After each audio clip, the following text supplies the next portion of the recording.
Hello everyone, welcome to Elite Classes. आज के इस वीडियो में हम डिस्कस करेंगे टेंथ क्लास की एक बहुत ही इंपॉर्टेंट थ्योरम, बीपीटी थ्योरम, जो कि एग्ज़ाम में कंफर्म है कि आनी ही है। ठीक है, और आज मैं इसको इतने आसान तरीके से समझाऊंगा कि आज अगर ये वीडियो आपने पूरी ढंग से देख ली तो ये समझ लेना कि आपके लिए बीपीटी थ्योरम बहुत इजी हो जाएगी। जनरली क्या होता है, स्टूडेंट्स को इसमें लगता है कि हाँ बीपीटी थ्योरम जो है काफ़ी डिफिकल्ट है, कर नहीं पाते काफ़ी स्टूडेंट, तो इसीलिए मैंने इसको बहुत ईजी तरीके से बना दिया है। ठीक है, आप इसको समझिए एक बार और आपके लिए काफ़ी यूज़फुल रहेगी। जैसे कि क्वेश्चन कंफर्म है, एग्जाम में आना ही है कि बीपीटी थ्योरम का। ठीक है, और इसका कॉन्सेप्ट समझना हमारे लिए बहुत ज़रूरी है। तो स्टार्ट यहाँ से हम समझते हैं कि क्या कहती है थ्योरम। एक्चुअल में ये थ्योरम 6.1 ट्राइंगल चैप्टर से है। इसमें क्या लिखा है, if a line is drawn parallel to one side of a triangle. मतलब कि कोई हमारे पास एक ट्राइंगल है, फॉर एग्जांपल हम ये मान लेते हैं कि हमारे पास ये ट्राइंगल है। ठीक है, अब इसमें ये बोला है कि अगर इस ट्राइंगल के किसी भी एक साइड के पैरेलल कोई एक साइड ड्रॉ की जाती है, जैसे मान लो ये साइड है BC, इसके पैरेलल यहाँ पर मैंने क्या ड्रॉ किया है DE, इसके पैरेलल ड्रॉ कर दिया है। टू इंटरसेक्ट, अब इसको आगे देखते हैं, the other two sides in distinct points. Other two sides को दो अलग अलग पॉइंट्स पे, डिस्टिंक्ट पॉइंट पे ये इंटरसेक्ट कर रही है। कौन सी? ये जो हमने लाइन ड्रॉ की है, यानी D पर और E पर। ठीक है, तो फिर क्या होता है, the other two sides are divided. ये लाइन बहुत इंपॉर्टेंट है, the other two sides are divided. जो अदर टू साइड्स होती हैं वो डिवाइड हो जाती है in the same ratio, same ratio में डिवाइड हो जाती है। मतलब कि हमने क्या किया, ये हमारी मतलब कि एक लाइन है, इसके पैरेलल हमने यहाँ पर ड्रॉ कर लिया है कोई लाइन। अब ये जो यहाँ पर रहेगी इन लाइन ट्राइंगल की जो लाइन है AB और AC, इसको क्या करते हैं, इक्वल रेशियो में डिवाइड कर देती है, ये थ्योरम कहती है। ठीक है, तो इसका चलिए प्रूफ देखते हैं कि किस तरीके से हम इसको प्रूफ करेंगे। पहले यहाँ पर समझो कि हमें प्रूफ क्या करना है। मतलब सबसे पहले प्रूफ में हमें लिखना होता है गिवन। क्या करना होता है इसमें? गिवन लिखना होता है। गिवन में क्या है कि गिवन अ ट्राइंगल ABC, जैसे यहाँ पर मैंने एक ट्राइंगल बनाया है।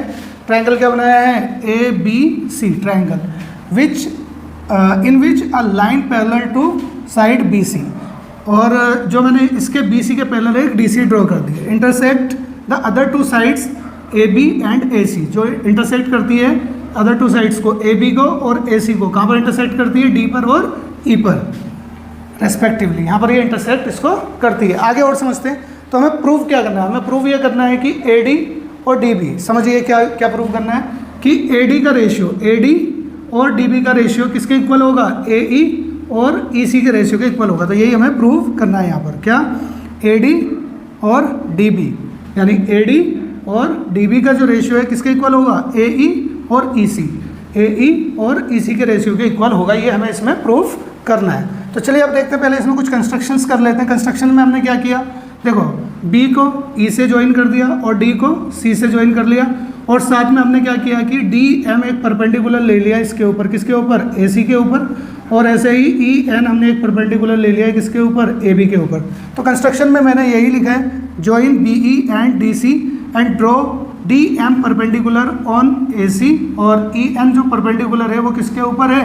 AB के ऊपर। ठीक है, ये बात मैंने यहाँ पर लिख दी है। अब समझते हैं आगे असली काम हमारा शुरू होता है। यहाँ तक की तो ये जो भी थी ये बेसिक बात थी।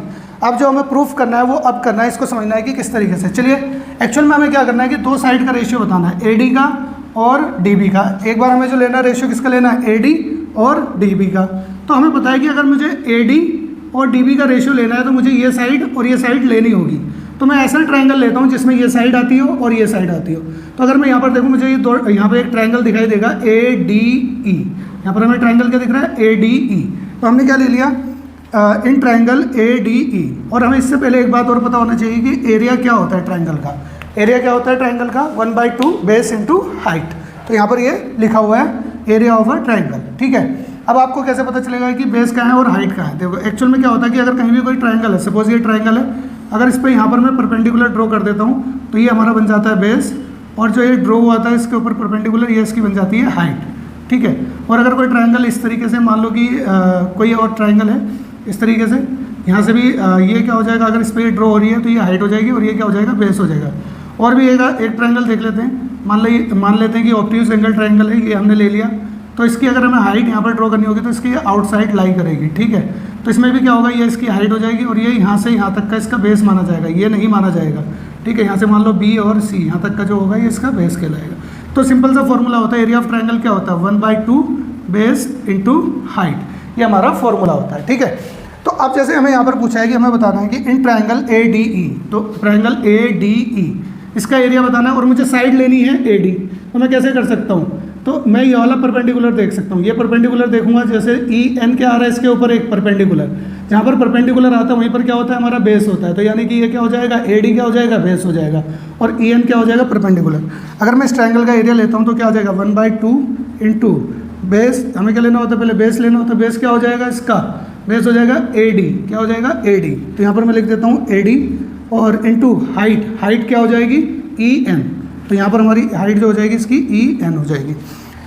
अब हम दूसरा ट्रायंगल लेते हैं, इसी तरीके से अब हम क्या करते हैं दूसरा triangle, triangle B D E, तो ट्रायंगल देखेंगे बी डी ई बन कहाँ रहा है, ये बन रहा है देखो बी डी ई, ये ट्रायंगल बन रहा है एक्चुअल में, ये जो हमारा ये ट्रायंगल बन रहा है। अगर मुझे इसका एरिया निकालना है तो मुझे पहले तो ये चाहिए, ये वाली साइड लेनी है, तो मुझे ये एरिया लेना होगा मुझे, ठीक है, और साथ में इसकी हाइट जो होगी इसके आउटसाइड लाई करेगी, जैसे यहाँ पर मैंने बताया ना कि अगर ऑब्ट्यूज एंगल ट्रायंगल होता है तो उसकी हाइट हम क्या देख सकते हैं बाहर की साइड, तो जैसे ही अगर हम देखें अगर ये ट्रायंगल को हम कंसिडर करेंगे तो ये एक ऑब्ट्यूज एंगल ट्रायंगल बन रहा है, तो इसकी हाइट कहाँ पर लाई करेगी बाहर की साइड, तो ये जो हमारी है ये हाइट होगी, ठीक है।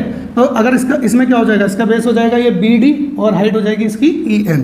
तो अगर मैं ट्रायंगल बी डी ई की बात कर रहा हूँ तो इसके में भी फॉर्मूला क्या लगेगा 1/2 इंटू बेस, बेस क्या हो जाएगा इस वाले में हम देखेंगे तो डी बी, ठीक है डी बी, और अपॉन में हाइट क्या हो जाएगी इसकी भी ई एन, क्या हो जाएगी हाइट ई एन, ठीक है 1/2 इंटू हाइट ई एन, ठीक है। तो यहाँ से हमें क्या पता चल गया ए डी ई का एरिया हमें पता चल गया और बी डी ई का एरिया पता चल गया। अब हम क्या करते हैं इन दोनों का रेशियो ले लेते हैं, ए डी ई का और बी डी ई का रेशियो ले लेते हैं। तो एरिया इन दोनों का रेशियो ले लिया मैंने ए डी ई और बी डी ई का एरिया, तो हमने यहाँ से देखा कि ए डी ई का एरिया क्या है, ए डी ई का एरिया ये आया है क्या है 1/2 into A D into E N, ठीक है। और इसके अपोन में हमें किसका एरिया लेना है, हमें इसके अपोन में एरिया लेना है बी डी ई का, बी डी ई का एरिया क्या लिखा हमने 1/2 इंटू क्या लिखा है D B into E N. तो अगर हम यहाँ ध्यान से देखेंगे तो 1/2 से 1/2 कट जाएगा और ई एन से हमारा ई एन कैंसिल हो जाएगा, तो यहाँ पर हमारा इसका इन दोनों का रेशियो बचेगा क्या, यहाँ से बचेगा हमारा ए डी और यहाँ से क्या बचेगा बी डी, तो मैं यहाँ लिख दूंगा ए डी और अपोन में लिख दूंगा बी डी, ठीक है। ये अब ये समझिए कि हमें ये इधर की जो ये साइड है ये हमारे पास आ गई, ए डी और डी बी आ गई है, ए डी और डी बी आ गई। अभी हमें चाहिए ए ई और ई सी, तो इसी तरीके से हमें ए ई और ई सी भी लाना है। ए ई अगर हमें लाना है, ए ई अगर लाना है तो ए ई यहाँ से मिल सकता है, फिर से इसी ट्रायंगल में आ रहा है, तो कौन से ट्रायंगल में आएगा in triangle A D E.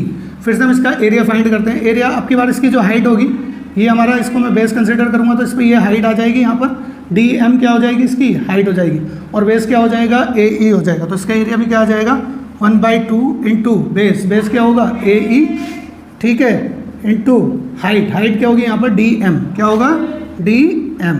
और तो यहाँ से हमें इसका एरिया मिल गया, तो यहाँ से फिर हम दूसरे वाले ट्रायंगल का एरिया भी देख लेते हैं। दूसरा ट्रायंगल क्या है हमारे पास, दूसरा ट्रायंगल है डी ई सी। जैसे अब हम लेंगे दूसरा ट्रायंगल डी ई सी, क्योंकि मुझे यहाँ पर क्या चाहिए ई सी चाहिए, ठीक है, ई सी चाहिए, तो मुझे एक ट्रायंगल और लेना होगा ये, और इसकी भी जो हाइट लाई करेगी, ये भी ऑब्ट्यूज एंगल ट्रायंगल बन रहा है तो इसकी भी हाइट कहाँ लाई करेगी आउटसाइड, तो इसकी भी हाइट हो जाएगी डी एम।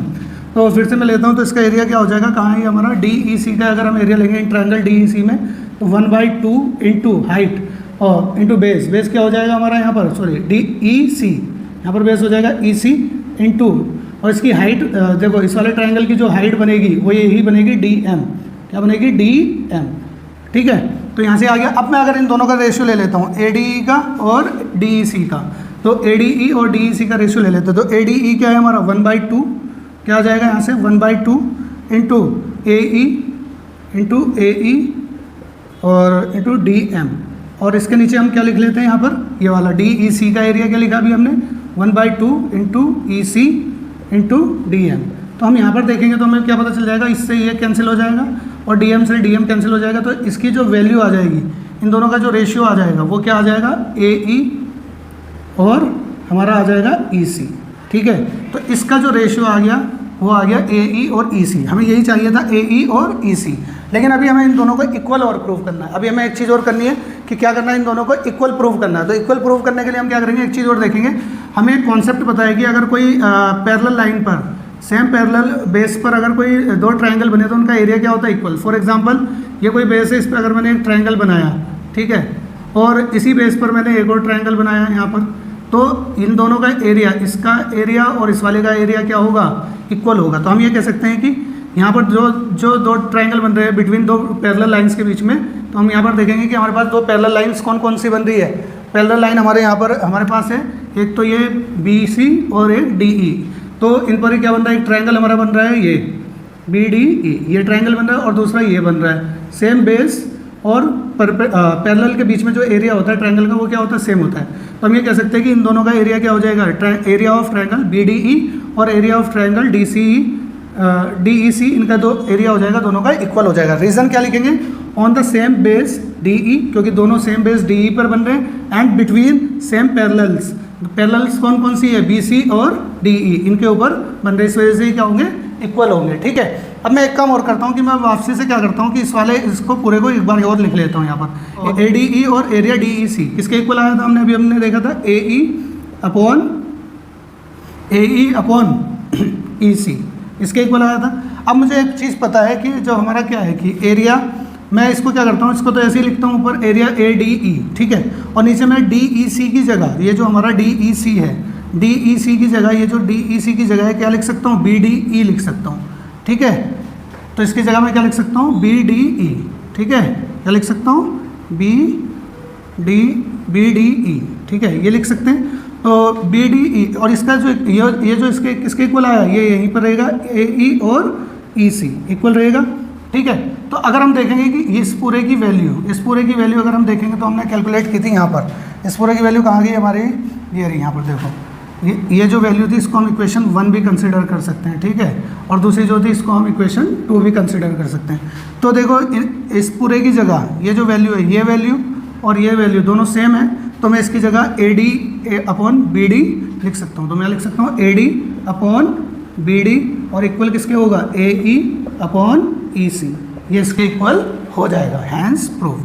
तो यही हमें प्रूव करना था, हमें इन दोनों का रेशियो इक्वल लाना था, तो ये हमने इक्वल प्रूव कर दिया है। मुझे उम्मीद है कि ये पहले इसका एक स्क्रीनशॉट ले लीजिए अच्छे से, ठीक है, और मुझे उम्मीद है कि आपको ये समझ में आ गया होगा।